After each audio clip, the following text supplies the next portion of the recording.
Hello! Welcome to the From the Void podcast. I am your single parent bassoon buffoon, aka BB, aka Travis, aka TJ, aka the cuddliest streamer on Twitch. And today, our lovely co-host and usual dad Navalis is on vacation. This is not his whole life, shockingly and appallingly. So, I am here alone with my new friend and son and child, LightsOutAce. Hello! LightsOutAce, how are you doing today? Hey, I think that you get to be the cuddliest Eternal streamer only because I was heinously omitted from the Eternal Dad rankings. Like, if anyone thinks that's fair, I gotta give him a word or two. All right, let's get into that. Second of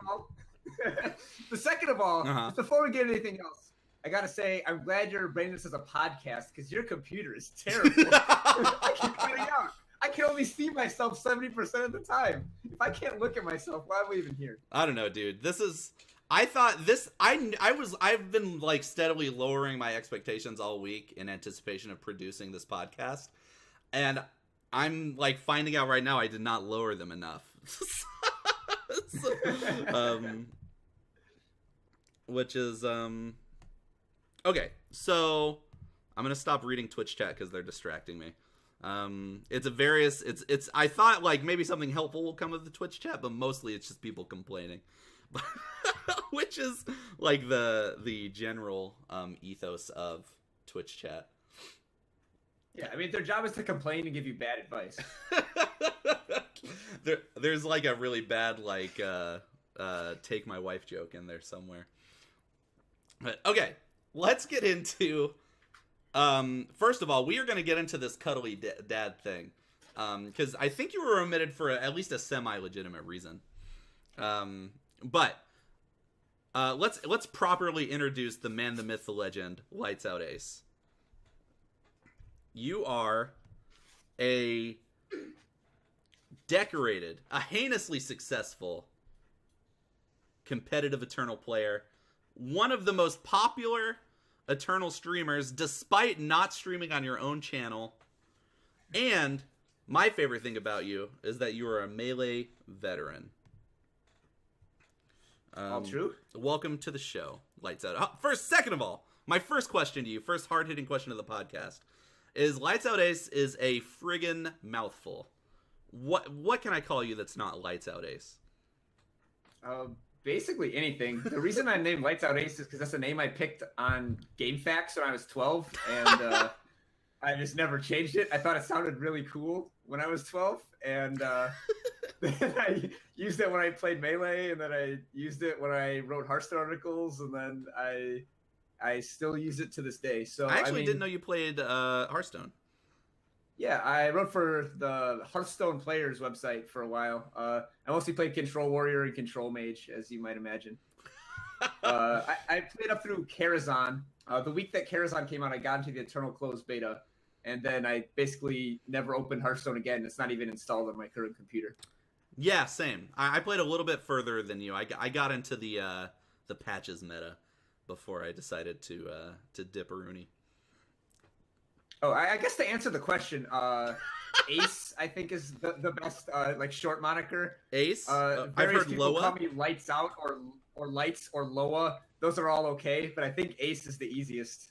Ace. Okay, so I'm gonna power rank them real quick. Ace, Loa, LightsOutAce, and then Lights and Lights Out are like just on the floor level low. That's so bad. That's a dumb number. Wait, you said insulted Sir Rhino. He always calls me Lights Out. So. Sorry. you invent a space. You did your one good thing for life, and now yeah, so then they all can't be bangers, Rhino. I'm sorry. Okay. So we're on the LightsOutAce nickname power rankings. All right. So what's tier 1? Tier 1 is I think personally I think it is Loa. Loa, really? You just taking the acronym and you're pronouncing it phonetically. That's one of my favorite things to do. I love it. Yeah, I mean, you do share many qualities with kindergartners, so I can see how you're sure that. Oh my god! Just wait. I actually have a picture of a finger painting on my desk. So, did you do the finger painting? My wife did actually. Okay. But I was very proud of her. Okay. What were all the? So we've got Loa. Okay, so you just put Loa at 1, and you put lights out at the bottom. So then we have what, Ace and Lights Out Ace to rank. Okay, Loa, Ace, Lights Out Ace. I meant to turn that off. We're being rated by Xenaton currently. Sick. Thank you for the host, and now it's in YouTube forever now. But hey, I'm cool with that. All right, final rankings: Loa, Ace, Lights Out Ace. Just say the whole thing, and then Lights and Lights Out, floor tier, bottom tier, like Rakano aggro tier. Okay, so I'm Loa for the duration of this podcast. Yes, I'm fine with that. Okay, now moving on to our second very important topic: your omission from the Cuddly Dad rankings.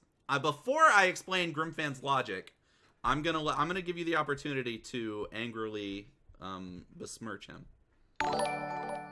Okay, well, I don't recall offhand because I looked at it, saw I wasn't on it, and angrily closed my computer, even though it's a desktop, and stomped off. But does closing your desktop just mean like just putting your fist through the monitor? I took the monitor and I slammed it down on my desk and I walked away. I can vouch that's Zach. That's Wife Out Ace in the background. Good. I'm glad she's here because we're gonna need her later in the show. Okay, so there were categories such as Big Spoon and Little Spoon. I can spoon both ways, all right? I'm spoon ambidextrous. I'm one of the best spooners you've ever seen in your life. All right, 2, my shoulder is very soft if you avoid the one really bony part at the tip where your shoulder blade sticks out. Conditionally soft shoulders, yeah. I've got a pretty dad-like beard, I think. Is that a category? What other categories were there? I think there was fluffiness, I think was one of them. I don't recall. Okay, well, I definitely score low on that. So, yeah, all right. Okay, so I am bony as all get out, all right? You look like you're all elbows. Okay, so here are my questions. First of all, Grimfan told me that you were omitted from the rankings because you don't stream from twitch.tv/lightsoutace. You're a part of the RNG streaming contingent. What is your response to that? It's not even a contingent anymore. It's just one person. It's just you. I mean, like, it's me 3 times a week and then the ETS on Saturday. You are mostly RNG. You're more RNG than RNG at this point. That's true. But if he needs to have a technicality like that to exclude me from the ranking so as not to embarrass himself, then I'll allow it. All right, my second question to you is: is your gripe that you're not on the list at all, or is your gripe that you're not number 1 with a bullet? Well, my main gripe is that I'm not on the list at all. If I was on the list and near the bottom, at least I could laugh it off and we could talk about it. It's not on the list at all. Really, it's a non-starter. Okay. I would rank you ahead of someone like maybe Manu S on the list if we're retroactively adding you.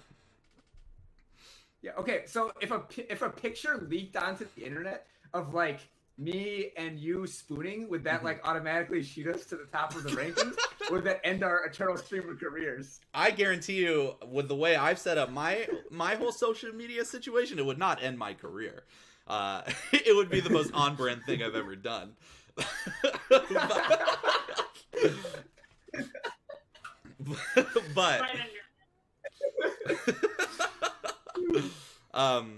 But yeah, I'm already number 1, baby. If you wanna backpack these coattails all the way up to number 1 with me, come on, let's arrange a photo shoot.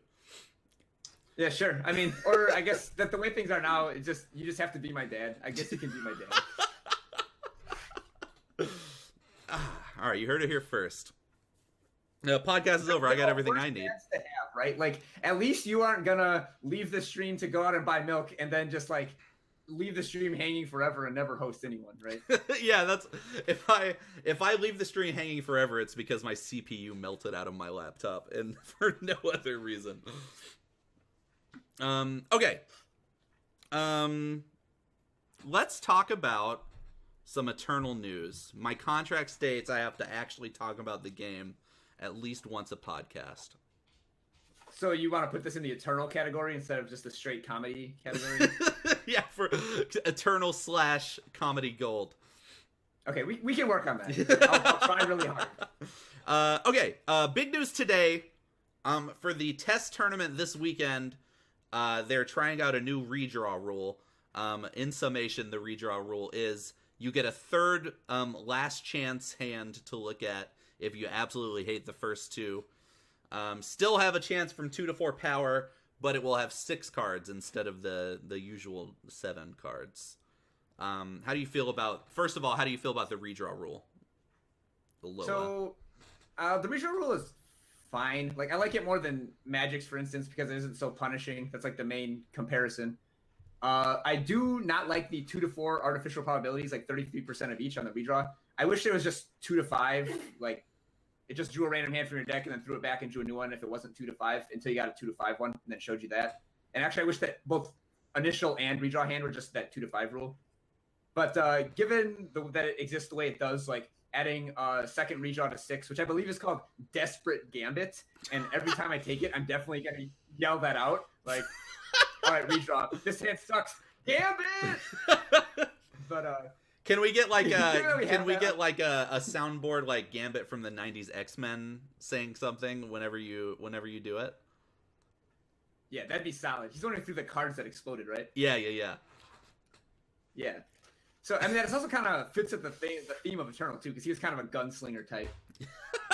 But, so, given that it exists the way it does, getting a second redraw to 6 is fine. Like, you're not going to use it very much, but it's nice to have the option there. Mm-hmm. I think it's going to affect a very small percentage of games, really, except for one instance, and this is what really gets me and why I'm not in favor of it at the current time, is that certain very powerful but low consistency decks that can win without using their entire hand are massively benefited by getting a second redraw. And one such deck exists right now and is top tier and is extremely frustrating to play against, and that is Haunted Highway, which main weakness is its weak power base and weak, like, large influence requirements and only 25 power. Yeah. So giving that one a free redraw and then another redraw to 6, I just think kind of pushes it over the edge and probably ups its win percent by something absurd like 5%. And I'm just afraid that it's going to be mono highway for a while. Yeah. And then the problem with Haunted Highway being a really good deck is you can tech to beat it, but you don't beat anything else when you do that. Well, and even when you have the perfect cards to beat it, then you need to choose your sequencing on those cards. Like, do I play the blocker here? Do I play the removal here? Do I leave up interaction? And no matter what you do, there's a combination of cards they could have that just blows that out and destroys you. Yeah. So you're kind of playing a guessing game where they have all the information. So, I don't know, it gets kind of old after a while. That's what. Yeah. So in one of a rare introspective SPG team phone call, one of the great back and forths is the Overmaster versus literally everybody else talking about how hard Haunted Highway is to play, and then we all are saying, but yeah, that deck is obnoxious though. As hard, but we did get him to concede one day that as hard as Haunted Highway is to play, it's harder to play against. And so I think so Haunted Highway is kind of a deck like Affinity, where it's like impossible to play it at 100%. Yeah. Like 95% or whatever. But like, even if you're playing it like a donkey at 70%, you're still going to win 55-60% of your games. Like the cards are just that good. Off the charts. Yeah, it's pretty crazy. Okay, so here's my I don't want to turn this into a big rant because I did this on my stream like less than an hour ago. But my big complaint about all the way all the mulligan rules that keep getting added to this game are so frustrating. Because we get closer and closer to it never being correct to run more than 25 power in your deck, like every day. I think with this rule, it is absolutely incorrect to ever run more than 25 power. And if you ever want 25 power, just run fetches for the power. What, you mean like 25 actual power, but then like you supplement with seeks and find the ways? Yeah, the fetches. Yeah. Yeah. Well, so I don't think that's a problem to always run 25 cards that actually say power on them. Like you're still playing like 29, 31, 33 like power, because like since you're guaranteed to have at least 2 power in your opening hand, favors and seeks and find the ways just count as power. You're always going to be able to cast them and fetch a sigil. Yeah, I think though. I think there was an argument before this last rule to run like the Eternal Titans style of power base, where you have like 30, 32 power, just natural power in the deck. So you can jam a bunch of standards or monuments or whatever. Yeah.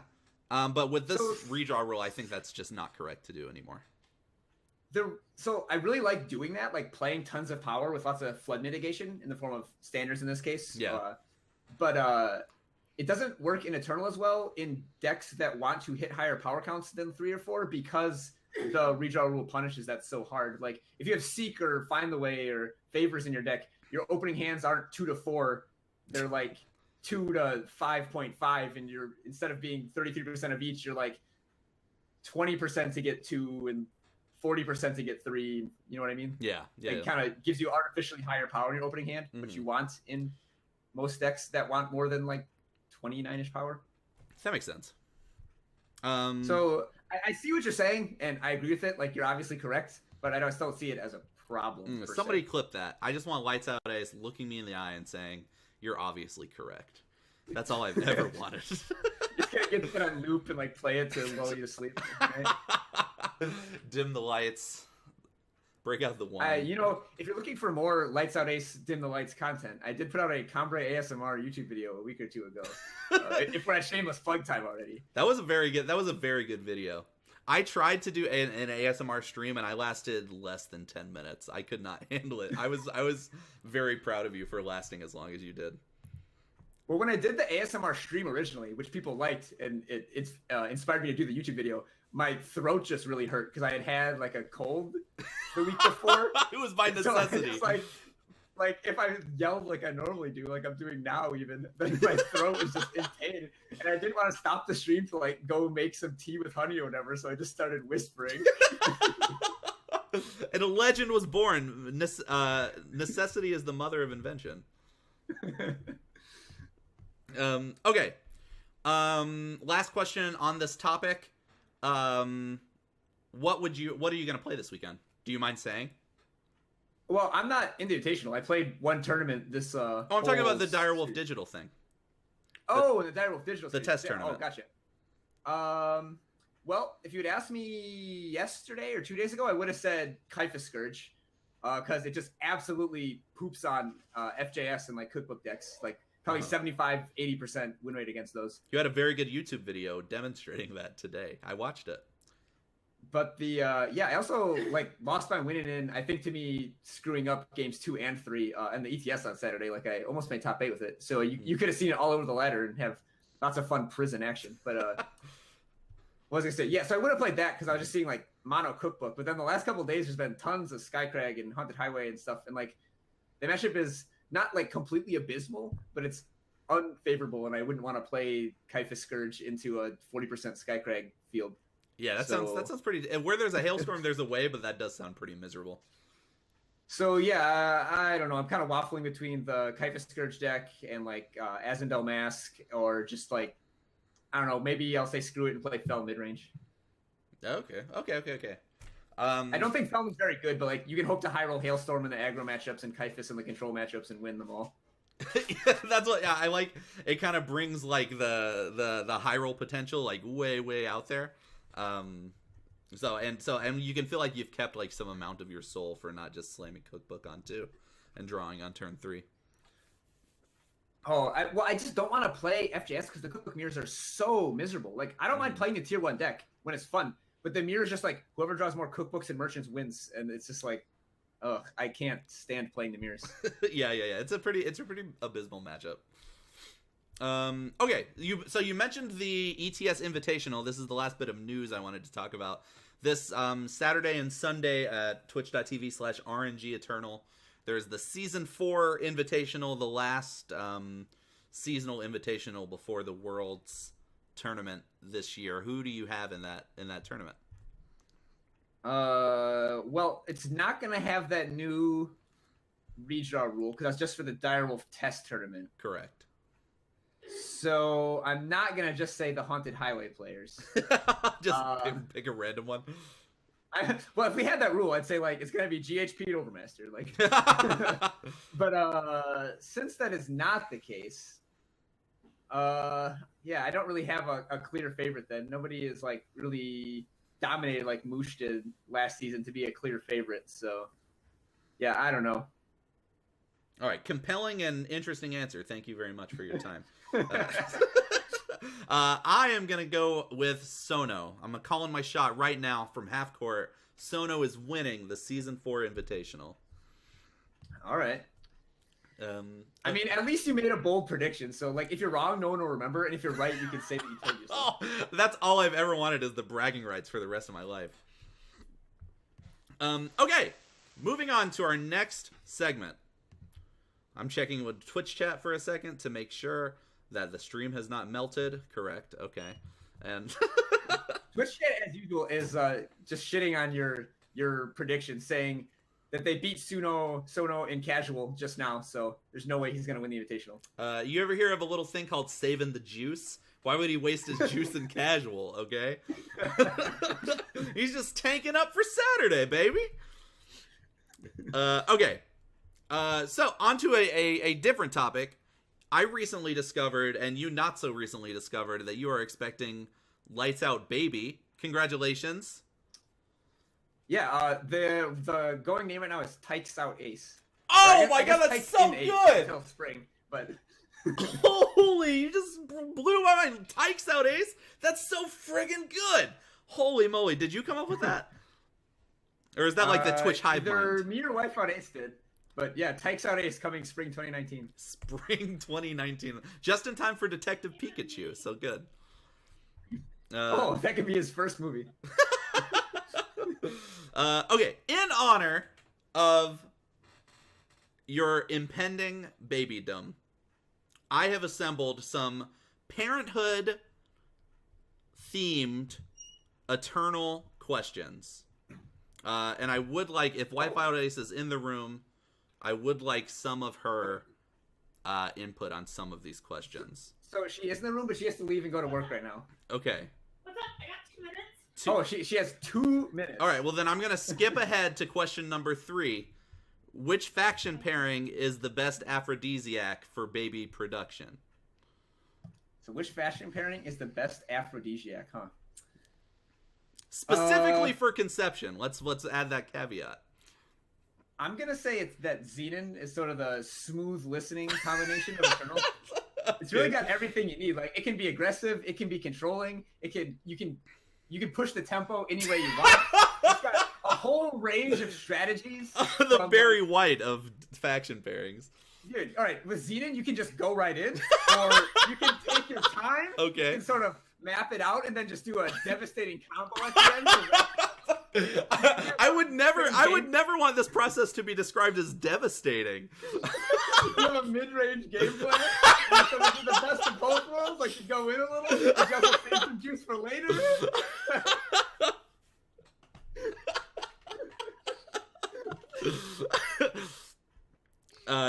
Do you agree?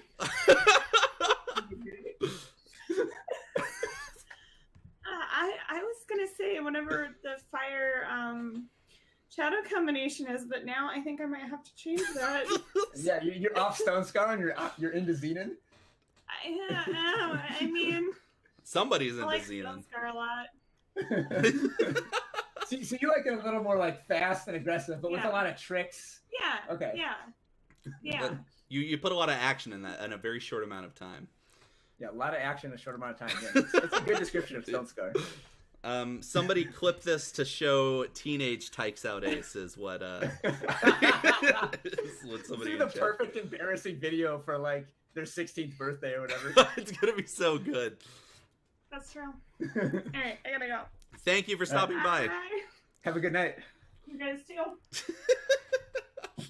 All right. Well, the podcast is peaked, but we'll carry on. Okay. Question number 2. Which Eternal character would make the best nanny? So I think the best nanny is probably Seraph. She looks kind of matronly, like She can bring more help if she needs to. She's got like a good solid frame, like good stats. She could carry a baby around. Yeah. WifeOutAce gives some call to Talir because she can also bring a lot of friends, but you have no control over that then. Like if Talir is your nanny, like a bunch of people might just show up randomly and you have no way of stopping them or knowing if or when and how many. Talir is throwing the party while you're out, for sure. Yeah. Another one, if you're more of the Montessori style and you're not so into like so hands-on authoritarian crown watch parenting, is Kriva, the Crimson Scythe. Okay. Who lives by the phrase, if you leave them alone, they'll come home. You know, just gotta let the baby breathe a little bit, kind of be their own person. You know, they'll be fine. Free range babies, I love it. Oh, and she can also help you count sheep. That's a nap time. It will never be easier than when Nanny Kriva's around. I would have liked to see maybe Statuary Maiden, kind of the opposite of Kriva. Her voice line says, "You'll stay forever." That baby is never leaving Statuary Maiden's sight. No unwanted. Statuary Maiden just grounds the kid forever. With no prompting, no action, like immediate insta grounding. All right. Number 3. Which Eternal deck could the best be described as not safe for children? Which deck is 14 and up, LightsOutAce? The most not safe for children Eternal deck, I would have to say, is probably Skycrag aggro. That's fair. It's aggressive and violent, which you don't want. Lots of sharp edges. It's sharp edges, yeah. It's got both fire and permafrost, both of which you don't want anywhere near a child. And lastly, it's built up out of a bunch of gunslingers with Warcry, and that's just, I feel like I would disturb the child, and also it's just dangerous to be around. You can't have those loud noises near their undeveloped ears. They're still forming. They're still tender. Yeah. So basically, keep Vadius and Oni Ronin far away from my little baby. All right, so fire primal cards for the Thinking Man streams are suspended once the baby is born. Yes. Yep. For sure. See, I don't know if I've ever told you this, but fire primal cards for the Thinking Man is like number one with a bullet, maybe my favorite piece of Eternal content ever created. Thank you. I nearly woke up. That's Kamato's favorite as well. Although he might like the 3-minute guide to Praxis tokens better. That's a good one too. Okay, number 4. We switched the order around. It's confusing. Yeah. Okay, so if you have more than one child, will the format of Eternal you use to settle disputes between them have sideboards? What kind of question is that? I just wanted to make that joke, really. You don't use casual formats in my house.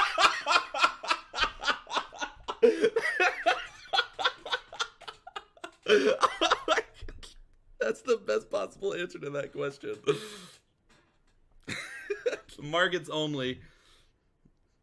All right, I think we did. I think we went as far. I think we got exactly what we needed to out of that question. Okay. Last one. Final question. Number 5. Let's do a role play. I'm your teenage child. You just found a Xenon obelisk in my sock drawer. But Dad, it's not mine. Are you experimenting with tokens? Listen, it's not that big a deal. Okay. Don't try to tell me that you didn't get to 8 power. Just playing Xenon obelisk on 4 is bad enough, young man. You don't try to sneak this Xenon obelisk stuff under the table on me. I saw you and Mom experimenting with Xenon mid-range. What do you want from me? That Xenon obelisk was only in the market, young man.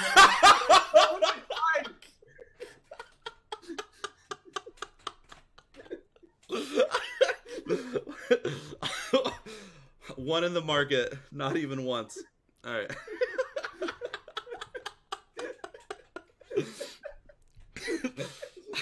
If you don't take that Xenon obelisk and ruin it right now, I'm gonna take your shiny knuckle bones away.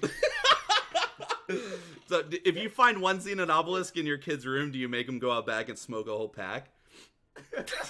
I would never expose them to that. Dear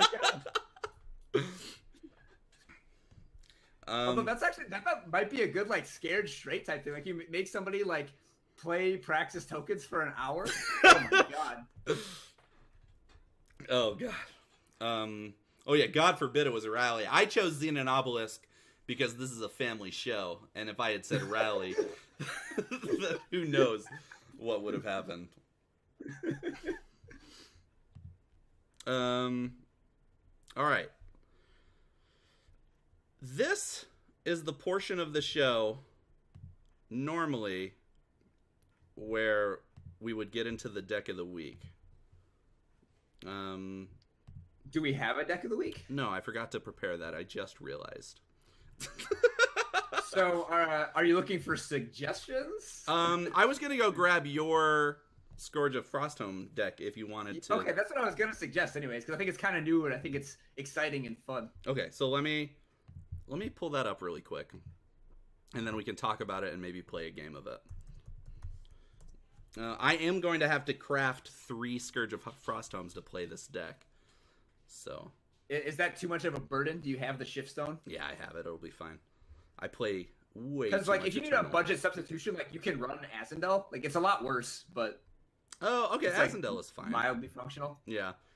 Like it's not great, but like he does win some games sometimes. I'm probably just gonna ball out for the people and craft the craft the scourges, but we'll see. A man of the people. If you go to my tournament list, I think I actually have some changes for ladder on that one. I think that one has like a 2 suffocate, 2 slay split. Okay, do you go And 4 I actually slay play- for ladder? No, I play 0 slay, 2 Rindra's choice, and the slay over the Rindra's choice in the market to kill Oh. Kyphus's. Wow. Okay. Of note, it does not qualify as a Justice deck with that change. If you have a Justice quest, swap those back to slays. Okay. Lights out ace. Kyphus Scourge. Kyphus Scourge. Is that the correct pronunciation? Yeah, that's the name. Please open. Yeah, or you could spec me playing it, I guess. That might. I guess that'd be harder to set up on your OBS. I mean, it's the same number of buttons. I'm just trying to get the link to open.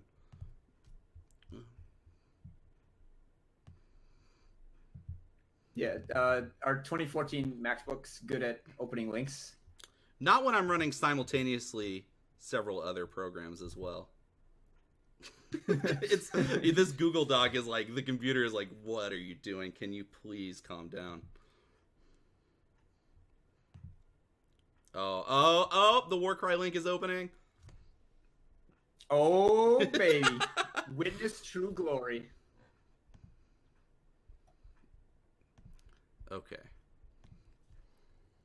I think the Scourge is the only legend, too. It's like pretty budget beyond that. Like the only rares are like Observer, Harsh Rule, Grasping. Oh, okay. Or is Privilege a rare? No, Privilege is uncommon. Yeah, it's like mostly uncommons. Oh no, there's an update for Eternal? Oh no. What's happening?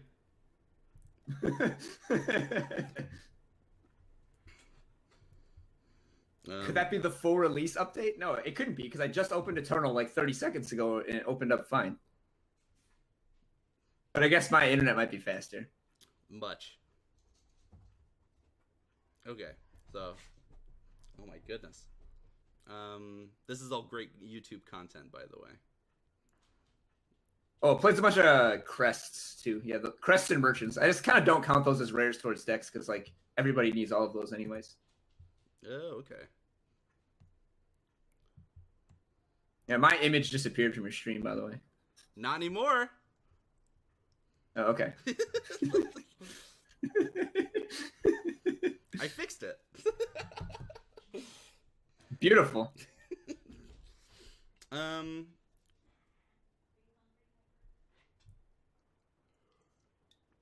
right, so as soon as Eternal loads up, we'll load up the deck. You can talk about how the deck works for a minute, and then we'll play a game. And then we'll send the children along. Sounds great. There's also some more gameplay of this on the ETS VOD from last week. I was feature match round 1 and then had so you saw my full game 3 after the feature match ended in round 4. So there's like 4 games of me playing it. Oh yeah, on the ETS broadcast. Your match against Overmaster that round 1 looked hopeless for him. He looked lost. Well, I was playing a Scourge of Frostholm deck against a deck that had like 44 spells. Yeah, I'm not saying Overmaster by his made decisions that made him look lost, but there was nothing for him to do. Yeah, and the mono spell decks are good matchups. This deck also just hard cast Scourge 1 in 5 games.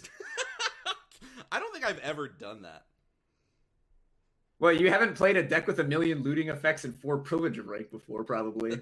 You hit those power drops. But actually, a fun thing is you privilege all. You only have 5 justice sigils, so you privilege twice or whatever, and you have them all, and then you strategize 1 or 2 back into your deck and draw them again.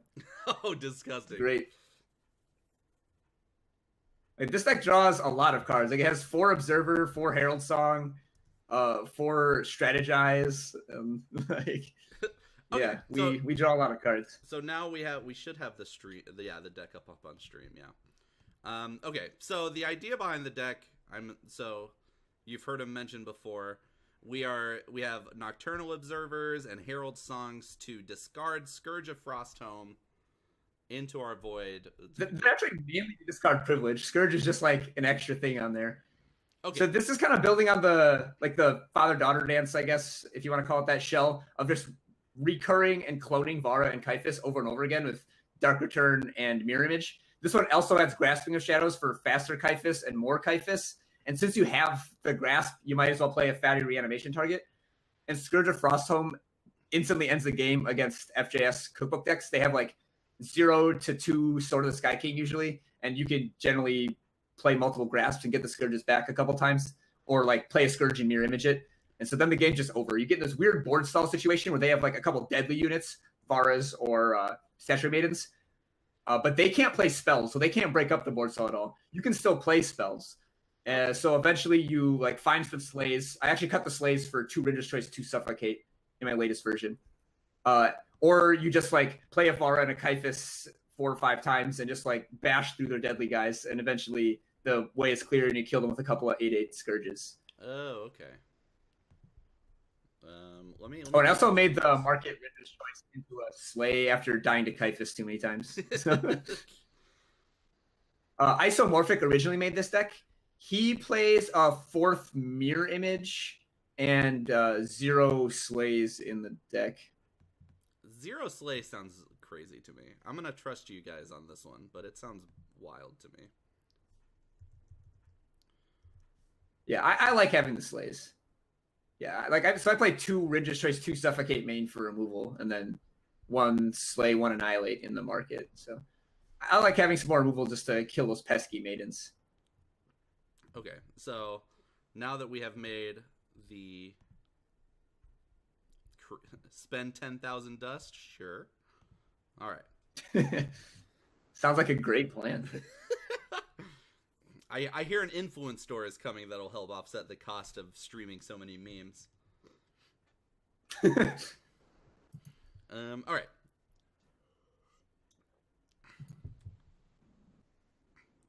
So the main thing that you're looking for when you mulligan with this deck is you want Privilege of Rank in your opening hand, almost always. Not to the degree that you redraw towards Combustion Cell and Kenedon, but you want that Privilege of Rank pretty hard. If your hand doesn't have Privilege of Rank, it better have something else good, I don't know, a way to play Vara a couple times, or Harsh Rule into Kyphus. Okay.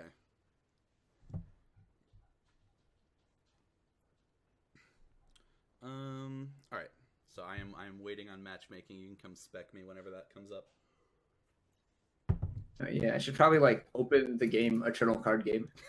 I guess you can do it from stream too. I hear there are significantly fewer frames in the stream than there is an Eternal card game right now, though. Yeah, frames are a luxury. We don't need those.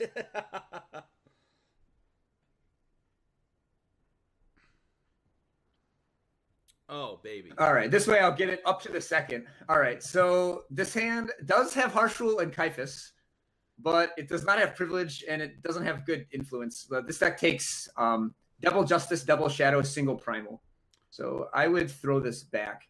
Also, privilege gets you double justice, even if you didn't have any justice sources before, which is kind of nice. Also, this hand is worse, but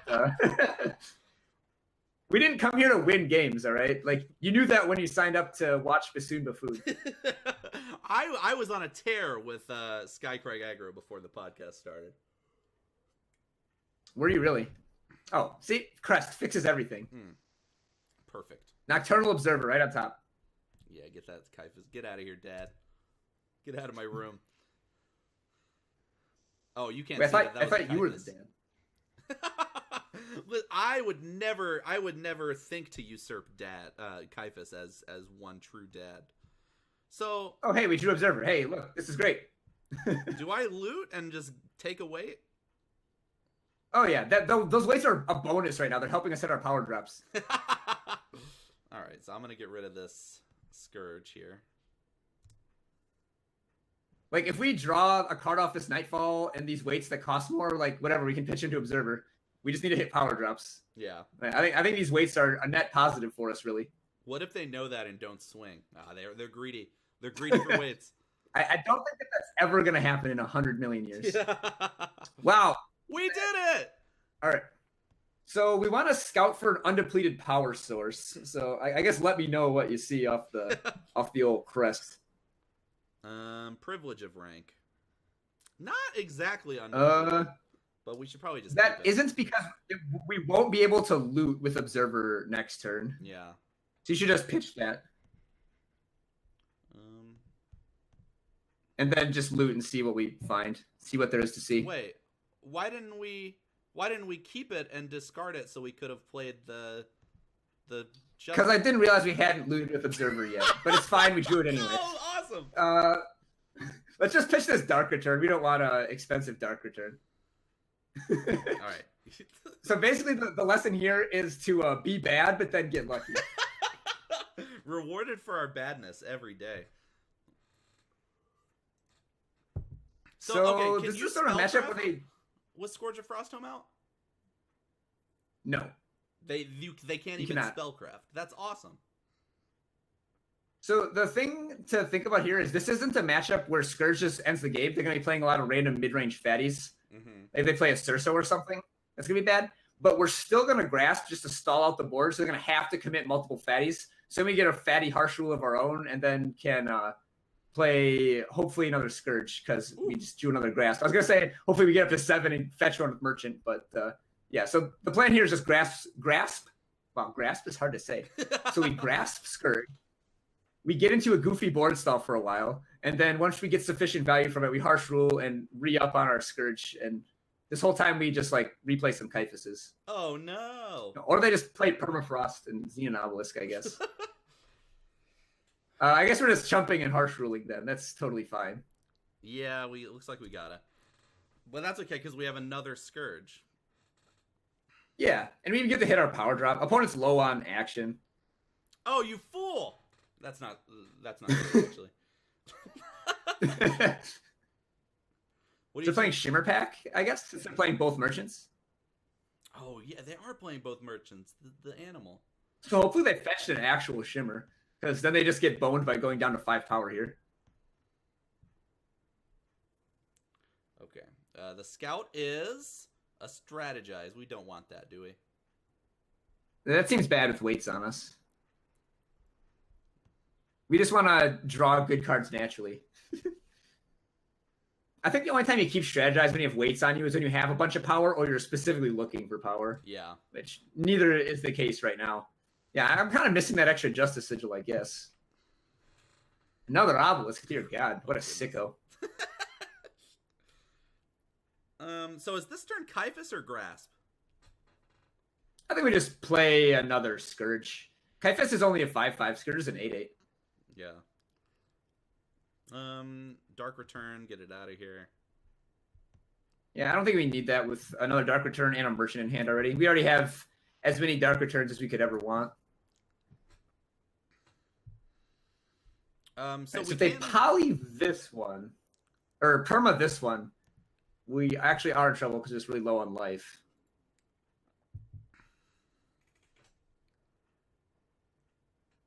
All right, I like them playing a power. Oh, this is great. Daddy, it's dad time. Yeah. Oh, yeah. Killer, unblockable war cry. Yes. That's actually great. I just killer the thing and dark return it right now.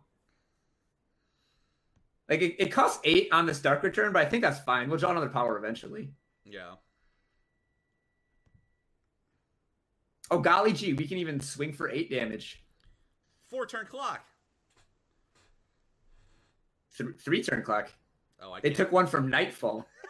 Yeah.